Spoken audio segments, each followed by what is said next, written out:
ನಮಸ್ಕಾರ. ಪ್ರಜಾರಾಜ್ಯ ಕನ್ನಡ ನ್ಯೂಸ್ಗೆ ಸ್ವಾಗತ. ನಾನು ರಾಮಗೌಡ ಪಾಟೀಲ್. ಚಿನ್ನದ ದುಡ್ಡು 2400 ಕೋಟಿ ಜಾಲಿ ಮಾಡಿದವ ಅಲ್ಲ. ಬೆಳಗಾವಿಯಲ್ಲಿ ಸಿಐಡಿ ಡಿಐಜಿಪಿ ಡಾಕ್ಟರ್ ಭೀಮಾಶಂಕರ್ ಗುಳೆ ಹೇಳಿಕೆ. ಶಿವಾನಂದ ನೀಲಣ್ಣವರ್ ವಂಚನೆ ಮಾಡಿದ್ದು ಸಾಬೀತು. 540 ಕೋಟಿ ಹಣ ಸ್ಟಾಕ್ ಮಾರ್ಕೆಟ್ನಲ್ಲಿ ಹೂಡಿಕೆ ಮಾಡಿದ್ದ ಶಿವಾನಂದ 40,700 ಜನರಲ್ಲಿ 2,400 ಕೋಟಿ ಸಂಗ್ರಹಿಸಿದ್ದ ಈ ಭೂಪ ಹೊಸದಾಗಿ ಬಂದ ಹಣ ಹಳಬರಿಗೆ ಬಡ್ಡಿ ಕೊಡುತ್ತಿದ್ದ ಶಿವಾನಂದ.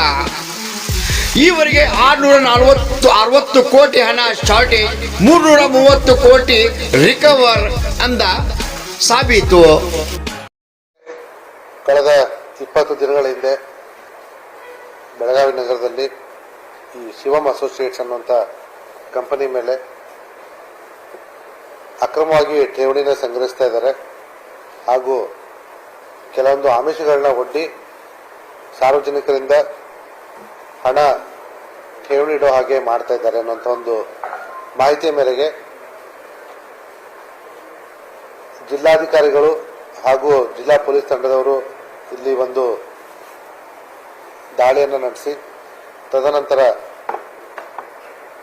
ಒಂದು ಪ್ರಕರಣವನ್ನು ದಾಖಲಿಸಿಕೊಂಡು ಅದನ್ನ ನಂತರ ಸಿಐಡಿಗೆ ಟ್ರಾನ್ಸ್ಫರ್ ಮಾಡಿದ್ರು. ತನಿಖೆ ಕೂಡ ಸಿಐಡಿಯಲ್ಲಿ ನಡೀತಾ ಇದೆ. ಸಾಮಾನ್ಯವಾಗಿ ನಾವು ಈ ರೀತಿ ತನಿಖೆಯಲ್ಲಿರತಕ್ಕಂಥ ಪ್ರಕರಣದ ಬಗ್ಗೆ ನಾವು ಪ್ರೆಸ್ ಮೀಟ್ ಮಾಡಲ್ಲ. ಆದರೆ ಈ ಪ್ರಕರಣದಲ್ಲಿ ಮಾಡಲೇಬೇಕಾದಂಥ ಪರಿಸ್ಥಿತಿ ಬಂದಿದೆ. ಮುಖ್ಯವಾದ ಕಾರಣ ಏನಂತಂದ್ರೆ, ಇವತ್ತಿಗೂ ಕೂಡ ಜನ ಅವರ ಶಿವಮ್ ಅಸೋಸಿಯೇಟ್ನ ಅಕೌಂಟ್ಗೆ ದುಡ್ಡು ಹಾಕ್ತಾ ಇದ್ದಾರೆ. ಈಗಾಗಲೇ ನಾವು ಪ್ರಕರಣ ದಾಖಲೆ ಮಾಡಿಕೊಂಡು ಆ ಕಂಪನಿ ಹಾಗೂ ಅವನ ವೈಯಕ್ತಿಕ ಬ್ಯಾಂಕ್ ಖಾತೆಗಳನ್ನ ಡೆಬಿಟ್ ಫ್ರೀಸ್ ಮಾಡಿಸಿರ್ತೀವಿ. ಆದರೆ ಇವನ ಅಥವಾ ಇತರ ತಂಡದವರಿಂದ ಈಗಾಗಲೇ ಜನ ಏನು ಇವ್ರನ್ನ ನಂಬಿಬಿಟ್ಟು ದುಡ್ಡು ಹಾಕಿದ್ದಾರೆ, ಅವರು ಮತ್ತೊಂದಿಷ್ಟು ಜನರಿಗೆ ಪ್ರೇರೇಪಣೆ ನೀಡಿ ದುಡ್ಡು ಹಾಕಿಸ್ತಾ ಇದ್ದಾರೆ. ಇದು ಈ ರೀತಿ ದುಡ್ಡು ಹಾಕಬಾರ್ದು ಇನ್ನು ಸಾರ್ವಜನಿಕರು ಅನ್ನೋದನ್ನ ತಮ್ಮ ಮುಖಾಂತರ ಸಾರ್ವಜನಿಕರಿಗೆ ತಿಳಿಸ್ಲಿಕ್ಕೆ ಈ ಒಂದು ಪ್ರೆಸ್ ಮೀಟ್ ಅನ್ನ ಮಾಡ್ತಾ ಇದ್ದೀವಿ. ಇದರ ಜೊತೆಗೆ ಸಾಕಷ್ಟು ಕಪೋಲ ಕಲ್ಪಿತ ಕಥೆಗಳು, ಊಹಾಪೋಹಗಳು, ಕಟ್ಟುಕಥೆಗಳು ಕೂಡ ಸಾರ್ವಜನಿಕರಲ್ಲಿ ಇರೋದು ಕಂಡು ಬಂದಿದೆ. ಕೆಲವೊಂದು ಸಾಮಾಜಿಕ ಮಾಧ್ಯಮಗಳಲ್ಲೂ ಕೂಡ ಈ ವಿಚಾರದ ಬಗ್ಗೆ ಪ್ರಸ್ತಾಪ ಆಗಿರೋದನ್ನ ನೋಡಿದ್ದೀವಿ. ಏನು ವಿಚಾರಗಳು ಪ್ರಸ್ತಾಪ ಆಗಿದ್ದಾವೆ? ಈ ವ್ಯಕ್ತಿ ಶಿವಾನಂದ ನೀಲಣ್ಣವರ್, ಶಿವಮ್ ಅಸೋಸಿಯೇಟ್ಸ್ ವ್ಯಕ್ತಿ, ಇಲ್ಲಿವರೆಗೂ ಸಾರ್ವಜನಿಕರಿಗೆ ಪ್ರತಿ ತಿಂಗಳು ತಪ್ಪದೆ ದುಡ್ಡನ್ನ ತಲುಪಿಸ್ತಾ ಇದ್ದ. ಆದರೂ ಕೂಡ ಯಾವುದೋ ದುಷ್ಪ್ರೇರಣೆಗೆ ಒಳಗಾಗಿ ಸರ್ಕಾರದ ಅಂಗಸಂಸ್ಥೆಗಳು, ಜಿಲ್ಲಾಧಿಕಾರಿ ತಂಡ ಆಗಿರ್ಬೋದು, ಪೊಲೀಸರು ಇವ್ರ ಮೇಲೆ ಕ್ರಮ ಕೈಗೊಂಡಿದ್ದಾರೆ. ಇದ್ರ ವಿರುದ್ಧ ಪಿತೂರಿ ನಡೀತಾ ಇರುವಂತ ಒಂದು ಮಾತು. ಇದ್ರ ಜೊತೆಗೆ ಕೆಲವೊಂದಿಷ್ಟು ಜನರು ಮಾಧ್ಯಮಗಳ ಮೇಲೂ ಕೂಡ ಗೂಬೆ ಕೂರಿಸುವಂತ ಪ್ರಯತ್ನ ಮಾಡಿದ್ದಾರೆ. ಅವನು ಸರಿಯಾಗಿ ದುಡ್ಡು ಕೊಡ್ತಾ ಇದ್ದ, ಆದ್ರೆ ನಿಮ್ಮಿಂದಾಗಿ ನಮ್ಗೆ ಬರುವಂತ ದುಡ್ಡು ನಿಂತು ಹೋಗಿದೆ ಅಂತ ಹೇಳಿ. ಸಾರ್ವಜನಿಕರು ಒಂದು ಮಾತನ್ನ ತುಂಬಾ ಚೆನ್ನಾಗಿ ಅರ್ಥ ಮಾಡ್ಕೊಳ್ಬೇಕಾದಂತ ಅವಶ್ಯಕತೆ ಇದೆ. ಸಾಮಾನ್ಯವಾಗಿ ಈ ರೀತಿ ಸಾರ್ವಜನಿಕರಿಂದ RBI ಅವರಿಂದ ಪರ್ಮಿಷನ್ ತೆಗೆದುಕೊಳ್ಳದೆ ಠೇವಣಿ ತೆಗೆದುಕೊಳ್ಳೋದೆ ಕಾನೂನು ಬಾಹಿರ. ಅವನು ಅದನ್ನ ವೈಯಕ್ತಿಕ ಲೋನ್ ಅಂತ ಹೇಳಿ ನಿಮಗೆ ಬಾಂಡ್ ಕೊಟ್ಟಿರಬಹುದು, ಅದಕ್ಕೆ ವೈಯಕ್ತಿಕವಾಗಿ ಒಂದು ಚೆಕ್ ಅನ್ನ ಗ್ಯಾರಂಟಿ ಕೊಟ್ಟಿರಬಹುದು. ಆದ್ರೆ ಕಾನೂನಿನ ಪರಿಧಿಯಲ್ಲಿ ಇದನ್ನ ಠೇವಣಿ ಅಂತಾನೆ ನಾವು ಪರಿಗಣಿಸ್ತೀವಿ. ಮತ್ತೆ ಈ ರೀತಿ ಠೇವಣಿಯನ್ನ ಸಾರ್ವಜನಿಕರಿಂದ ಸಂಗ್ರಹಿಸೋದು, ಅದು ಯಾವುದೇ ಹೆಸರಲ್ಲಿರ್ಬೋದು, ಲೋನ್ ಅಂತ ಆಗಿರ್ಬೋದು, ಬೇರೆ ಇನ್ಯಾವುದೋ ಹೆಸರಲ್ಲಾಗಿರ್ಬೋದು, ಮಾಡೋದು ತಪ್ಪು. ತಮಗೆ ಈಗಾಗಲೇ ಗೊತ್ತಾಗಿದೆ, ಕಳೆದ 2 ದಿನಗಳ ಹಿಂದೆ ಕೂಡ ಮತ್ತೊಂದು ಇದೇ ರೀತಿಯ ಪ್ರಕರಣದಲ್ಲೂ ಕೂಡ ನಮ್ಮ ಜಿಲ್ಲಾಧಿಕಾರಿಗಳು, ಜಿಲ್ಲಾ ಪೊಲೀಸ್ ಕಮಿಷನರ್ ತಂಡದವರು ಆಲ್ರೆಡಿ ದಾಳಿ ಮಾಡಿ ಪ್ರಕರಣ ದಾಖಲೆ ಮಾಡಿಕೊಂಡಿದ್ದಾರೆ. ಅದು ಕೂಡ ಶೀಘ್ರದಲ್ಲೇ CIDಗೆ ಬರಲಿದೆ. ಇಲ್ಲಿ ಬೇಸಿಕ್ ಕ್ವಶನ್ ಇರೋದು ಅದೇ, ಯಾರಾದರೂ ಠೇವಣಿ ಸಂಗ್ರಹಿಸಬಹುದಾ ಇಲ್ವಾ ಅನ್ನುವಂಥದ್ದು. RBIನಿಂದ ಅವಶ್ಯಕ ಬ್ಯಾಂಕಿಂಗ್ ಲೈಸೆನ್ಸ್ ಪಡೆಯದೆ ಅಥವಾ ಇನ್ಯಾವುದೋ ರೆಗ್ಯುಲೇಟರ್ ಗಳಿಂದ ಅವಶ್ಯಕ, ಉದಾಹರಣೆಗೆ ಇನ್ಶೂರೆನ್ಸ್ನವರು ಕೂಡ ತಮ್ಮ ಕಡೆಯಿಂದ ಠೇವಣಿ ತಗೊಳ್ತಾರೆ. ಅದಕ್ಕೆ IRDA insurance regulator and development authority of ಇಂಡಿಯಾದಿಂದ ತಗೊಂಡಿದ್ರೆ ಮಾತ್ರ ಅವರಿಗೆ ಅಧಿಕಾರ ಅಥವಾ ಅವಕಾಶ ಇರುತ್ತೆ ಠೇವಣಿ ಸಂಗ್ರಹಿಸಲಿಕ್ಕೆ, ಅದರ್ವೈಸ್ ಇರೋದಿಲ್ಲ. ಹಾಗಾಗಿ ಅದು ಶಿವಾನಂದ್ ನಿಲಣ್ಣ ಅವರ ಪ್ರಕರಣ ಆಗಿರ್ಬೋದು, ಆದಿತ್ಯ ರಾಜ್ ಕ್ಯಾಪಿಟಲ್ ಪ್ರಕರಣ ಆಗಿರ್ಬೋದು, ಎರಡರಲ್ಲೂ ಕೂಡ ಇವರಿಗೆ ಠೇವಣಿ ಸಂಗ್ರಹ ಮಾಡಲಿಕ್ಕೆ ಯಾರೂ ಕೂಡ ಪರ್ಮಿಷನ್ ಕೊಟ್ಟಿರೋದಿಲ್ಲ.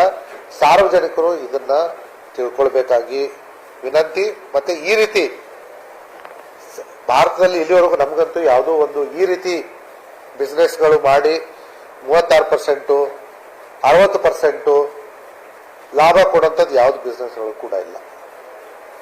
ಹಾಗಾಗಿ ಸಾರ್ವಜನಿಕರು ಈ ರೀತಿ ಮಾತುಗಳನ್ನ ನಂಬಿ ಮೋಸ ಹೋಗೋದು ತಡೆಯಬೇಕಾದ ಅವಶ್ಯಕತೆ ಇದೆ.